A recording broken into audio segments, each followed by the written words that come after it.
Welcome to Living Spiritual Greatness with Purpose and Meaning. I am your host, Meiwengel, and I want to invite you on a journey to finding and living your purpose. Knowing and following our inner calling gives our lives meaning and clarity on where our goals are. We are all spiritual beings here on earth to have a human experience, and when we have a focus on this experience, we can create a fulfilled life. Come join me in this movement to make this world a better place by letting go of our fears, old patterns, attachments, and resistance. Enjoy today's show. Hi and welcome everybody to another episode here on the podcast. I'm so happy and joyful because for those of you who have been following me on my older podcast, you'll probably know her. I have here my dear friend Meilin. Hello Meilin, how are you? Hello May. Greetings from Germany to Panama. Yes. One of the things I love about having a digital life is that we can connect with people through the world on like this, like we're doing right now. The wind is just getting a little bit stronger. I hope the microphone is not picking up too much of it. Okay, Meilin is saying it's fine. Perfect. So let's get started. For those of our listeners that don't know you yet, Meilin, can you tell us something about you? Like, who are you and what do you do? It was so funny, right? Today you're interviewing me on a life purpose, and I working with this new Facebook style or design that is coming up. And what it does, under your name, it puts really broad, almost goes over the whole screen, what you do or what. And I was surprised what I wrote a few years ago. And it is Meilin, a shamanic sound healer known to open your field of energy to ignite your life purpose. I thought, wow, I just saw this half an hour before I was speaking with you and to you, dear listener. So it is really interesting that things appear when we need it. And even the life purpose, and it changes or it doesn't change, but we become more and more aware of what it is. And for me, the funny thing is I found one piece, two pieces, three pieces, six pieces, and then I thought, oh, I don't know it at all, always in between. Then I found a piece again. And then now I'm in the stages that, oh, I've been living mine all my life since I'm a little girl. And those were just different words expressing what I do. Perfect. Because I know you do sound healing, but you also do coaching, you also do websites, you also, you have a similar like me. That's why I think one of the things why we resonate so well with each other is because we have such a broad field of interest. But on the other hand, it's also how we support and help our clients, right? Exactly, because at the beginning, I started out with shamanism for animals. Or anyway, I'm a landscape architect, so the landscape nature is for me really interesting. And but because I left from Germany to go to the US, to go look for myself, to find myself, I studied veterinary medicine. And I brought it together then in the shamanic teachings for animals. I could do it, but it was only part of me. It didn't feel full. Right.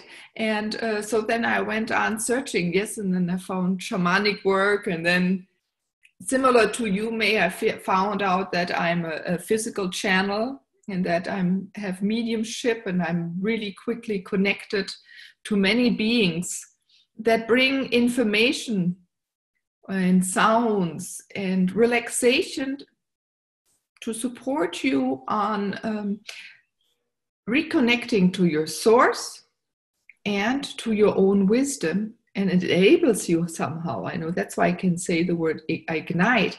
It just switches something within you and you know your own answers, and I don't have to do much more. And I love that. It builds up this woof, I always say, in a person.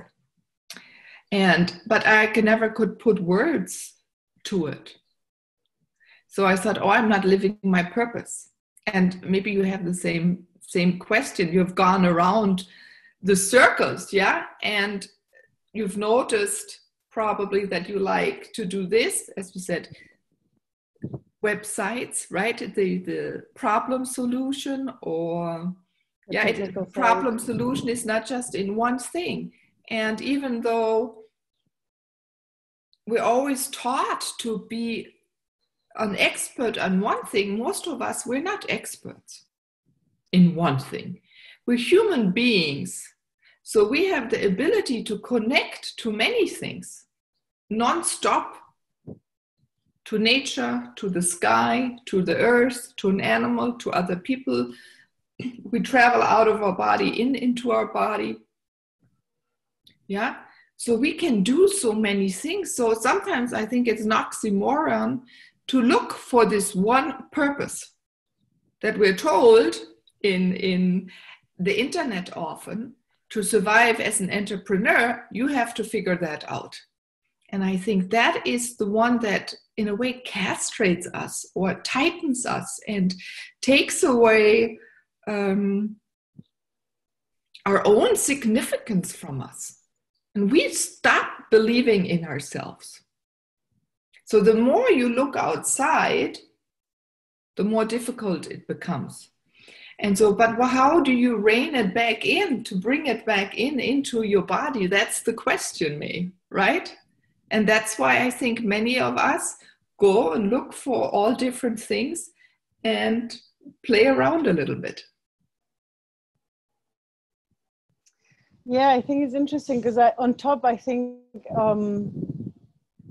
it's also different from person to person, like what we define as our purpose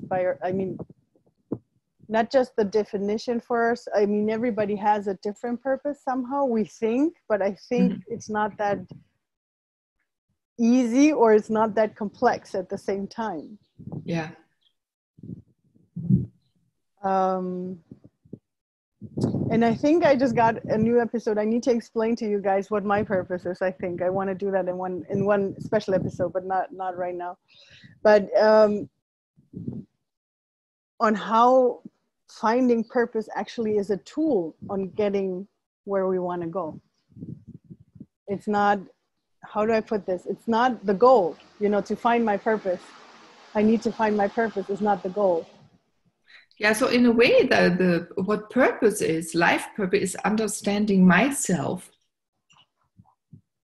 This is the most purpose. So I think what Anna has to go further back. So we're beings that we live in our natural state, but we have been taken out of our natural state. And there's this big craving to understand, why are we even on this earth? Yeah. And then we have to make money, and then we have to live and move around. But in our natural state, we wouldn't have to do that. We would be freely wandering this earth.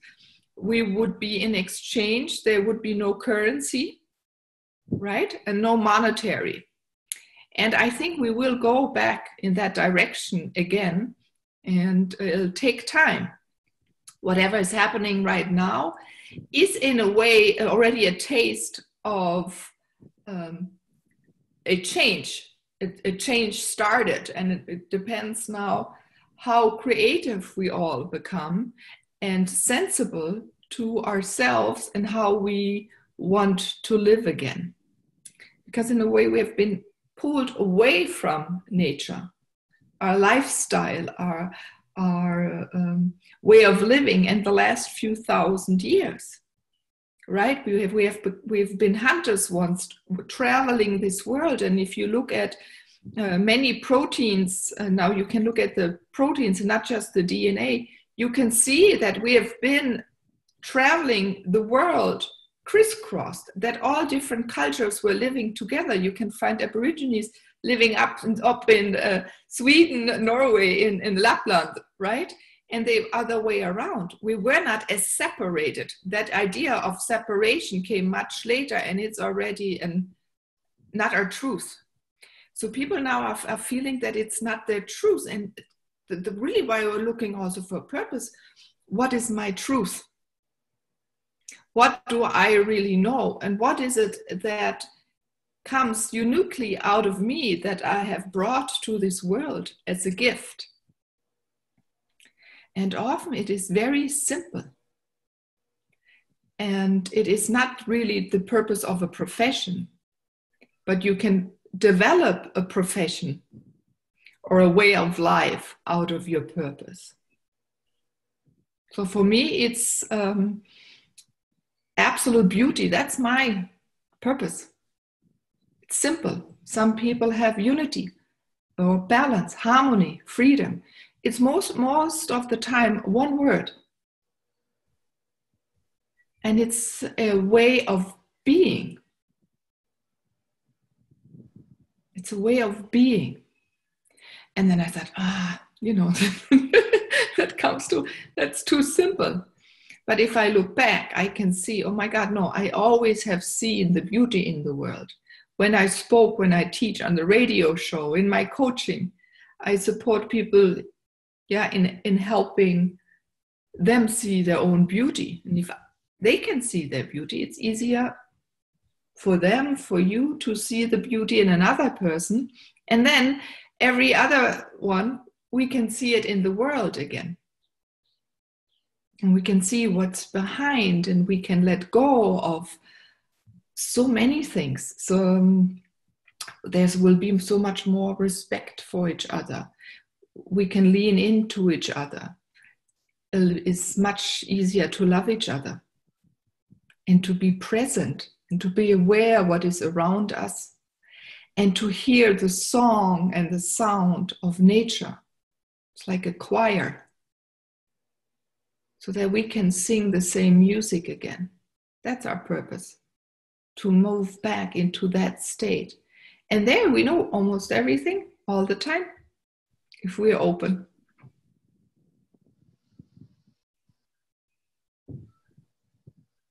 Yeah, because I think it's also one of the things that I think people overlook when they're on their search for purpose is that, because I'm going to blame Hollywood or maybe old, how do you say, like novels that we used to have, that gave us that I'm going to call it romantic picture of, you were born into this family that has always been, like part of the shamans, for example, and you would love to have something like that, like, you're a shaman, like you were born, you're the chosen one to be the shaman in the family, for example, or you're the chosen one to be the doctor in the family, or you're the chosen one to be something. And we have this picture because it's easier to wait until someone else tells us we're the chosen ones than actually sitting down and saying, okay, I can choose whatever I want. So I can decide, and then you have the freedom to decide whatever you want. Yeah, that is really interesting. So first of all, we're all the chosen ones, right? We're one people. We're one people. We're all the same, doesn't matter where we come from. Well, maybe we can just differentiate between gender, and that's it. But even there, just a few things. It is our soul.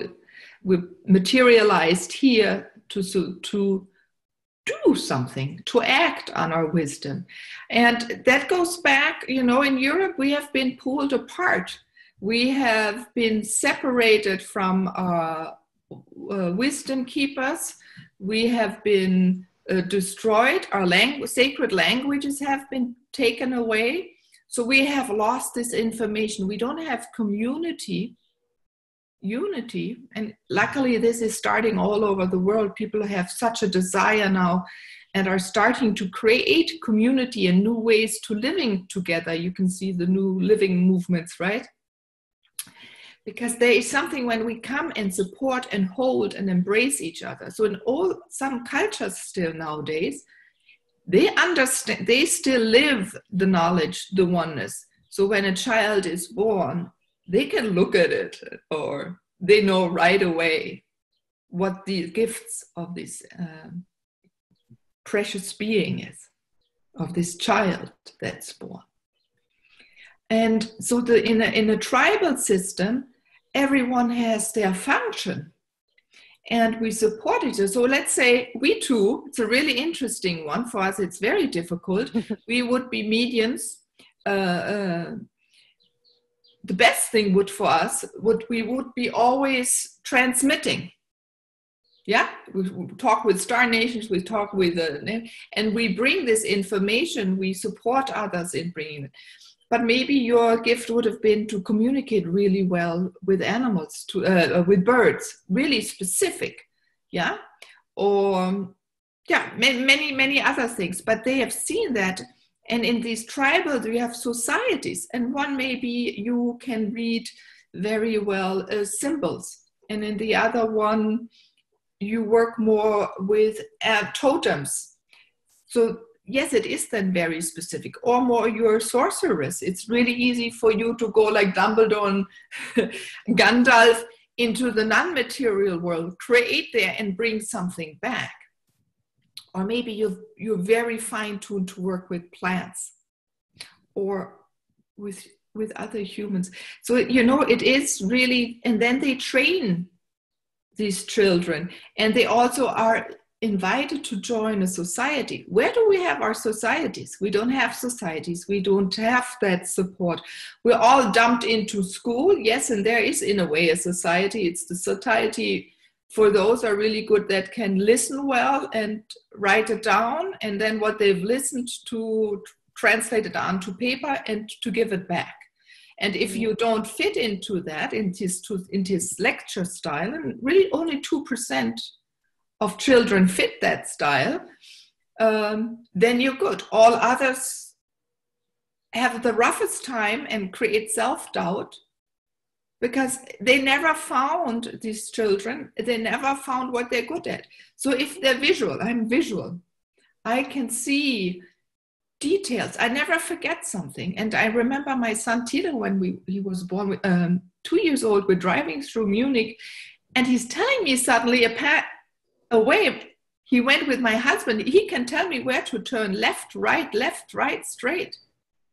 So there's a memory of taking in information, but the visual was never important in school. So I grew up in school thinking I'm worthless. And then I was dyslexic. You know, now I know, dyslexic because we can travel through the world. I was always traveling. And that's what I can do. It's like, boom, I'm gone. Mm-hmm. But then I was not present. And that was a nuisance. And then I wouldn't do what the teachers told me to do.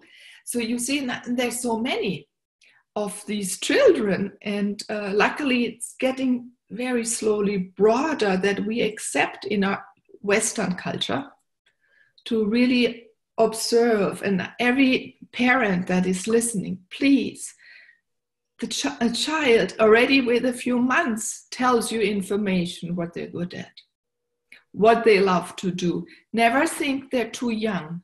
2-year-old channel for us already information. Or they give you a hint what they love to do or don't love to do, or where to be and not to be. So don't push them to certain people if they don't want to go. Don't push them into a different sport or activity. You feel it if there's resistance.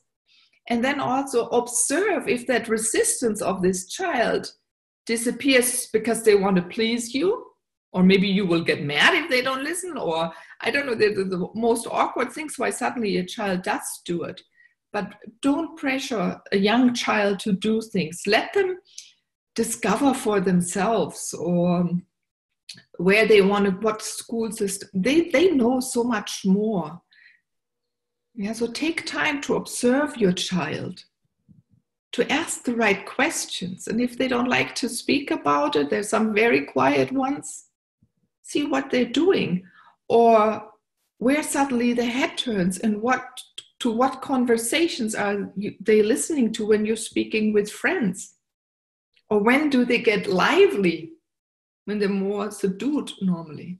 So these are little things where we can now already support our children. And what the important thing, why it lies so close to my heart, is that already children in the elementary school are depressed because they don't find themselves and they don't know what they're all about, and they carry that on into older ages, and they're really our generation that supports us later. So I hope that there is more of us that take the time to see what is in a child, and I think and it's in a also partner or whatever. the pressure to be perfect, right? I have to be good, I have to fit in, I have to, like, I always see that picture of, I don't remember, I just saw it on Facebook, and I think it's a monkey teaching a giraffe, a lion, and like several different jungle animals. Yeah. And then the monkey says, and today we're learning to climb a coconut tree. And they're like, the rhino is never going to get up there. The giraffe is never going to get up there. But I think it's a very good picture of how school systems work, because they fit us into, into boxes. We're supposed to fit in there. And if we're not good enough to be that, then we're not good enough for society. And that's what we're being taught in that manner. And I think that's why, that's also one of the things why when we're looking for purpose, we try to fit into some boxes. Exactly. And maybe our purpose is to learn exactly that, to not be in those boxes, and to just decide day by day what I want to be today or what I want to be tomorrow. That is our purpose. To be in the moment, to be in the now, and to reconnect to everything that exists, and put everything, all your energy into it, finding those. There are very few in this world that still exist to carry this information. Go and look for them. Where are the ancient ones that carry this and support each other? Yeah, so you had asked me for, I have an artistic side too, because I look at things, I see colors, I see textures. That's how I go through the world. I can stop when a flower is blooming. I sense with my hands texture. I can touch a table and love it. And I mean, there's really, I feel love for a tabletop. I feel love for the metal of my computer right here. I feel the same love for a leaf on a plant. And I feel the same for a star. So I don't see a difference.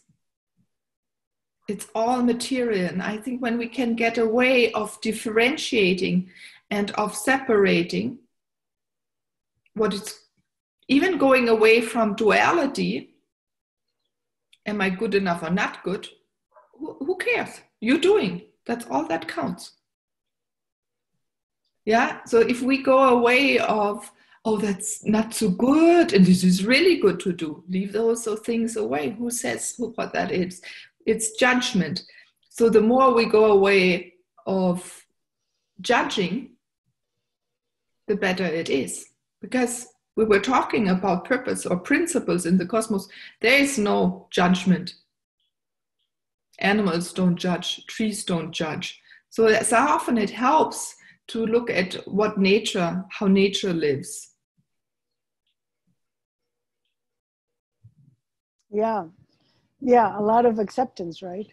Allowing ourselves to accept, because and I have to remember, I have to think of the story. I don't know if it's a real story, but it's just the vision of a whole family of lawyers, and then you have that one in the middle of all these lawyers that actually wants to be creative, that wants to work with wood and would prefer to be a woodworker, and doesn't do it because all the family is lawyers, so I have to become a lawyer. I'm not allowed to, I'm not allowed to do woodwork because that doesn't, it doesn't fit in.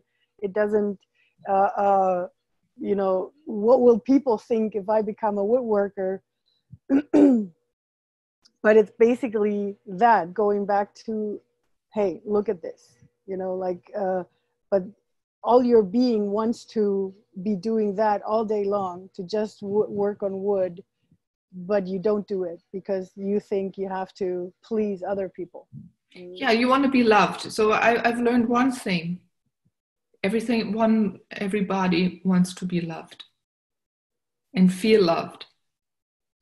And you can go, whatever arises, you go behind. There is the desire to be loved, to be accepted, and to feel that. It's very hard to, in an environment of judgment, to experience that. And many of us, so my generation, it's disappearing the further the younger they get, the people, I think. Yeah. And in that situation, what I look then at, it's really hard. So if you want to be that woodworker, and it's funny, I have a family, a friend, he never became it, and studied then engineering. He's really good at it, but really what he still loves is to touch wood and feel it. And exactly that, they never understood what he's about. Yeah, so they cannot, because they didn't sense, or your family of the lawyers you were speaking about, they can't understand it because they can't feel that love. So it is like an oxymoron. It's dead. It's a material. They don't have that sensation of belonging. So the creative person, and then there's so a funny thing. Our teacher a long time ago, when I started with him, he said, you can figure out rather quickly if you're a shaman, because first of all, animals look right into your eyes, or if you're a healer, I should say. And when you were a child, you started fixing your toys and not throwing them away. So this stays.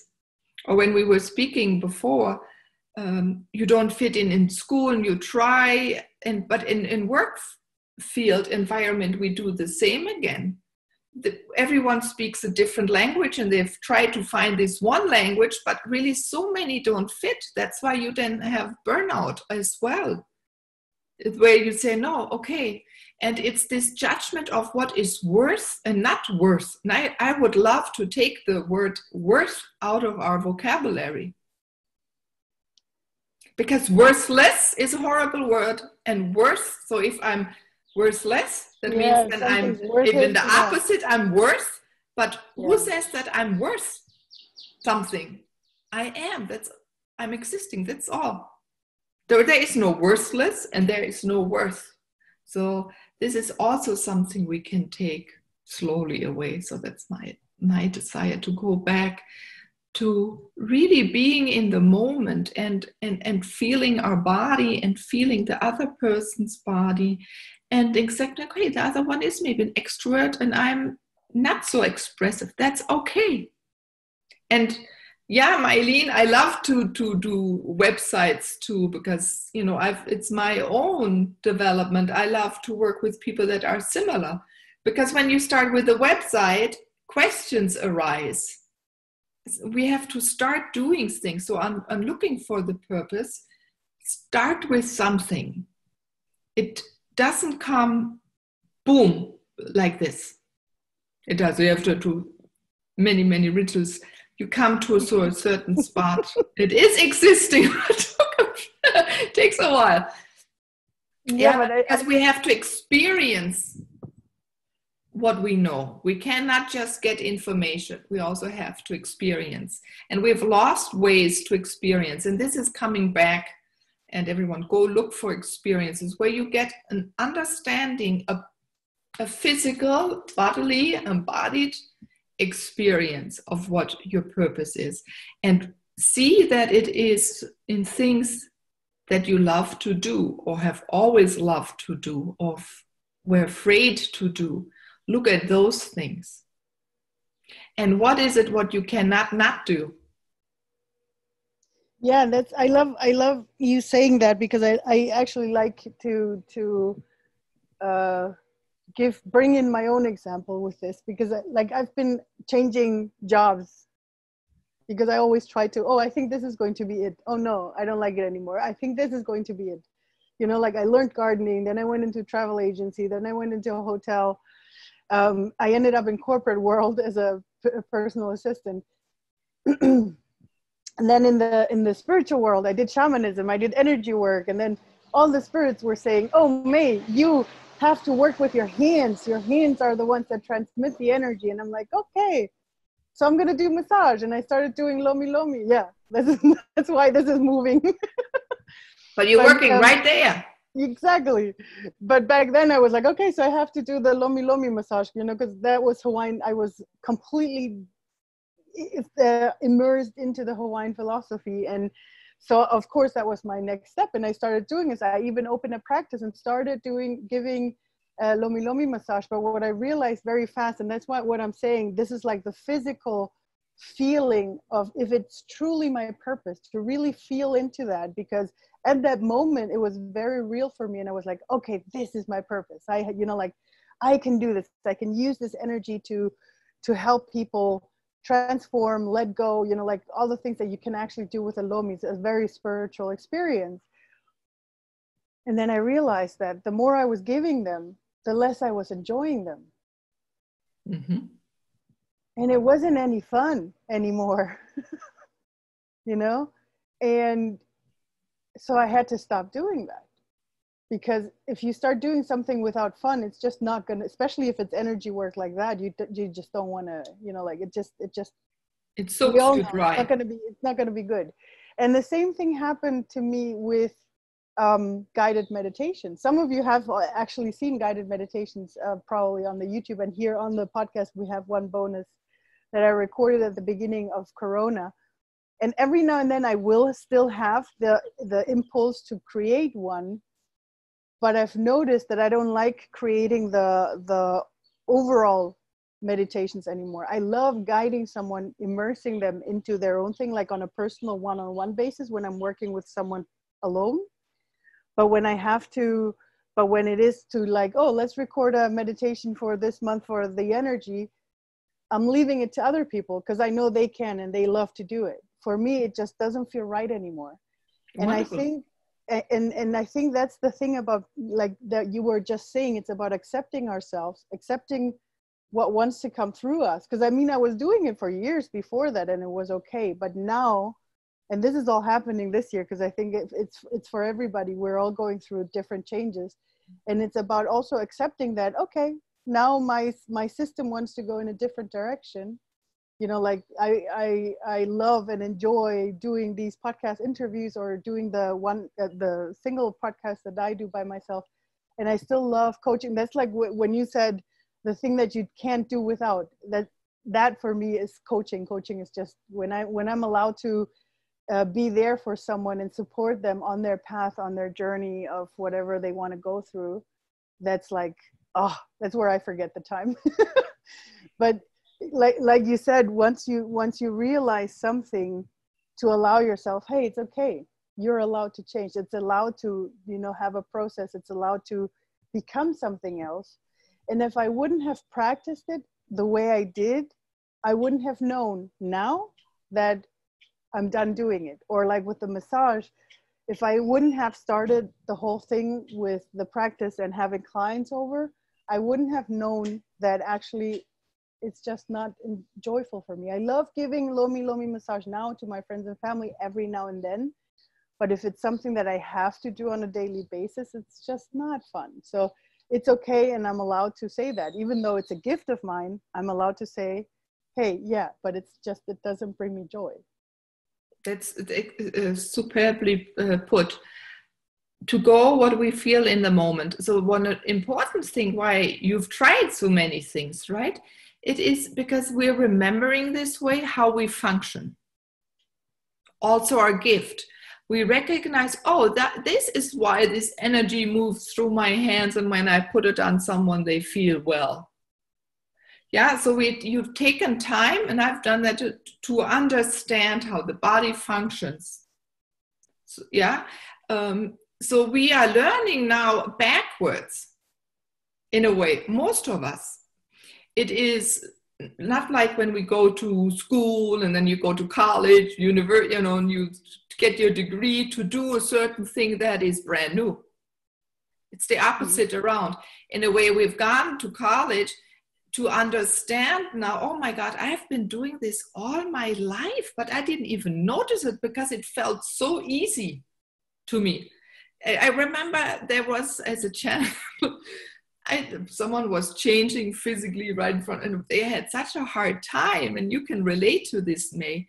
And I was sitting there and thought, oh, why can I never experience that. I want to feel that too.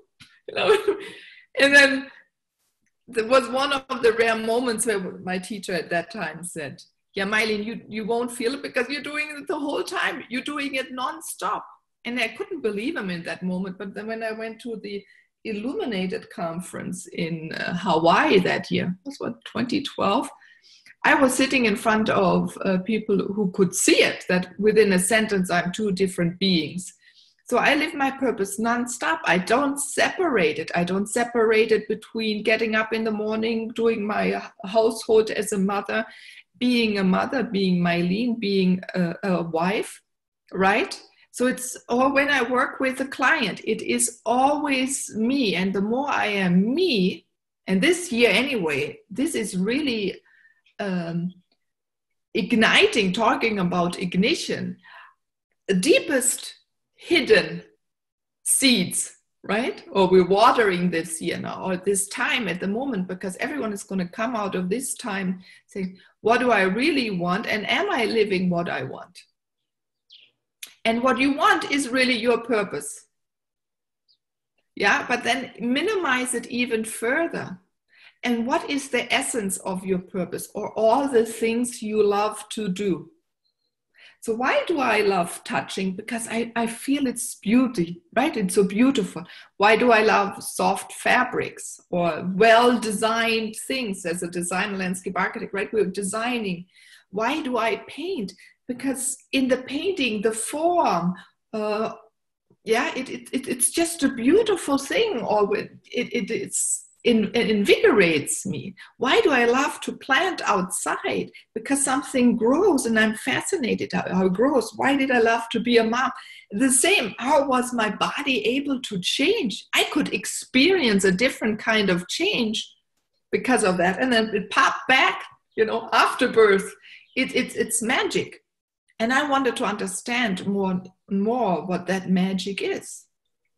And now I have, and now I bring that to the world. So all these experiences, and May, you too, and everyone, you've probably done so many things, but these are all experiences. If you look, what is the thread in all of them that lead you to the one thing?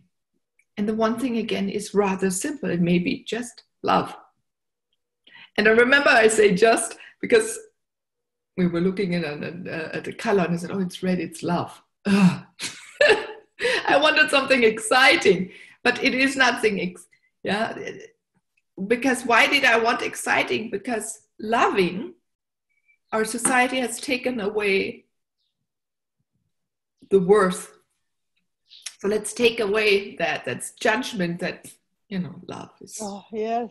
Yeah, or you anything, or beauty, that's superficial. I said, how can that be superficial? That is because we judge how maybe the cosmetic firm, and only part of it is being run.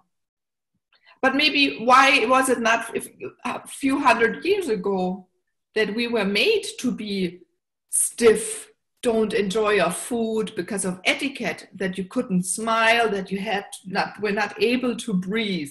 It was a control again, to separate. So we're still living that, and we're still favoring that instead of our natural way. How does the food taste like? Feel it. Yeah, and that's so beautiful. It's just being in the now, no judgment at all, allowing yourself to just be and get to know yourself, and then embrace that. Yeah, embrace all your differences. And it would be boring if we were all the same. And even find all the trinkets in others. And that will give you hints to yourself. So maybe look at your children, look at your partner, look at your best friend, look at your parent. Have you really understood your parent? And what do they desire? Have they lived their purpose? Have conversations. Right? So we can really pull out so much. It's so hard if you have to sit at home and write a list of blah, blah, blah. All those things is your purpose. Look at your life. Yeah. Take the time, sit in the sunshine, under a tree in the shade.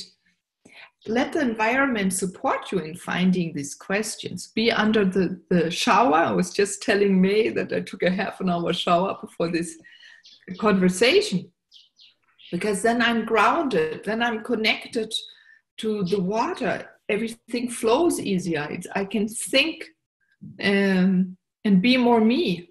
I can think of, like, when I say think, is think my own knowledge. My own thoughts come then. There's no mind chatter when I'm so grounded or in the sun or underwater. So when is there for you the moments where there is no mind chatter? Because in that time you can't figure out your purpose. It's then an artificial purpose. Yes, you can find, but then when you have moments, go below again. Sit then again and think about it. And take your time. Transformation can sometimes be really quick. But if you start thinking about yourself often, you're afraid to look. So ask others.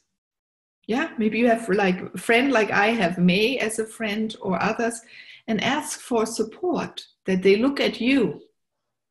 And what came to their thought when they look at you? What do they find wonderful about you, beautiful about you? And listen. And what does one person say? The second, the third, maybe ask 50. And you'll be surprised that most of them say the same things. So don't sit alone at home and try to figure it out. Use your network, use your community, use your friends, use nature outside. It's there for you, and you're there for them. And this is also important. See your value in every single moment. There's an exchange happening. I'm sitting at this moment in Germany, May is sitting in Panama. I can feel May, my heart, my energy. I feel her in my back. So feel others around you, how they're there for you. That's one of the things that I love about the internet, because it shows us how oneness works, yeah. Right? How the oneness we've been taught in the spiritual world, how it actually works, because it's about us connecting with each other without the physical impairment, to put it that way. Because we don't need our physical bodies to be next to each other to be able to connect. We can do this here, and you're connecting with us because you're listening either on the podcast or watching on YouTube or Instagram, and you're connecting with us. And the same way you can connect with so many people and find what you enjoy. But like I said, like Meilin said earlier, it's about joy. Where do you find your joy? Definitely. And know you're never alone. And this is really important. I think you may know that you have beings right here and there. So if you go into meetings, you're never going alone. You're connected. You go in with your family. Like the mafiosi movies. Why were they so strong, and they would go into life with a certainty? They said, oh, family. But you also have family. Yeah, is your family of ancestors, or is it family of star nations, or is it family of plants? Is it the family of birds, or is a whole mix of them?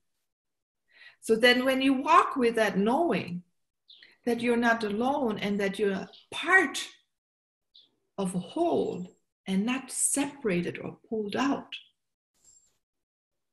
then it's so much easier. Then you also don't have to start finding this one thing if you're so vast and you're so magnificent and you have so much to offer. You have so much to offer. And again, in all these beautiful things you offer, what is the essence? And that's it. That's your purpose. And live it. Definitely. Thank you, Meilin. Those were very, very beautiful words. I'm gonna, I think there was a lot of knowledge that we can give our listeners so that they can dive deeper into their purpose and how to see, especially like the little things that could be bothering us, like you said. And this is one of the things that I find amazing, because I keep coming back to this. It's all about the judgment that we put into it. And the judgment is the one that creates that we sometimes don't allow ourselves certain things. The judgment is the one that creates that we feel bad for liking something. And so I think the one of the main messages here is to really to look at the judgment that we have and to do whatever is necessary to get rid of them.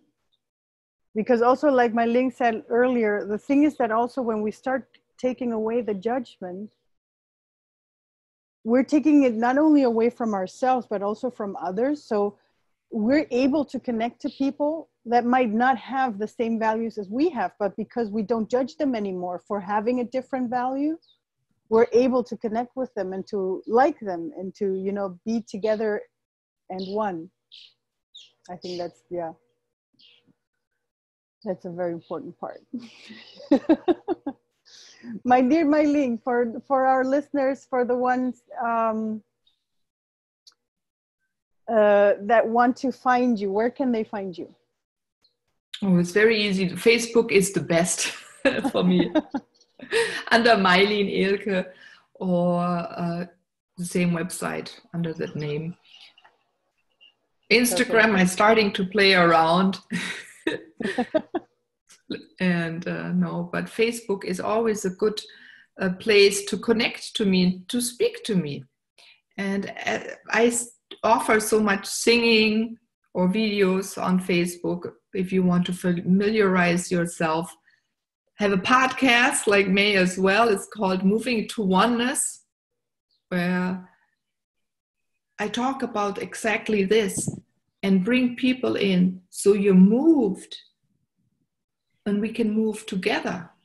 It's a community, a union into oneness as we understand what this oneness really is and how you are an integral part of it. Because without you, May or me, there wouldn't be oneness. Yes. And we're going to put all the links below for those of you watching. For those of you listening, it's all in the show notes. So all the links are going to be there so you can find Meilin and get her support in finding your oneness. Sorry. No worry. But I would love to sing a song before we leave, and I leave it to the end. So that when you stand, you can just enjoy it and let it vibrate through your body. Thank you. So to feel more calmness, quietness.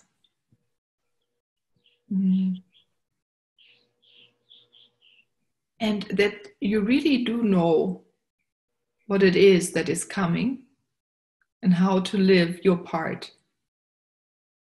And stand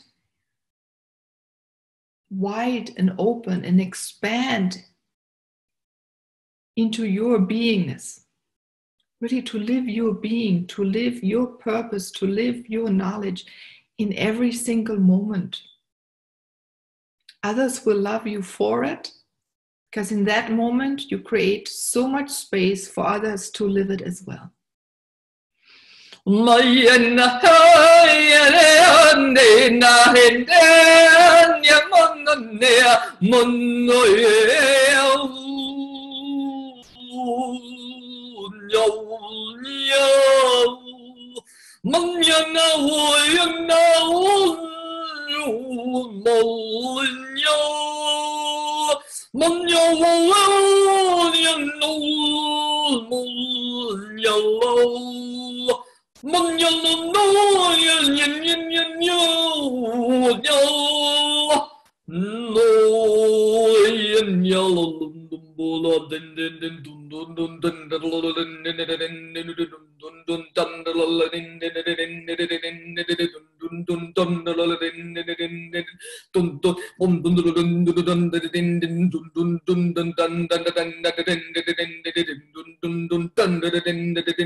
The best to you.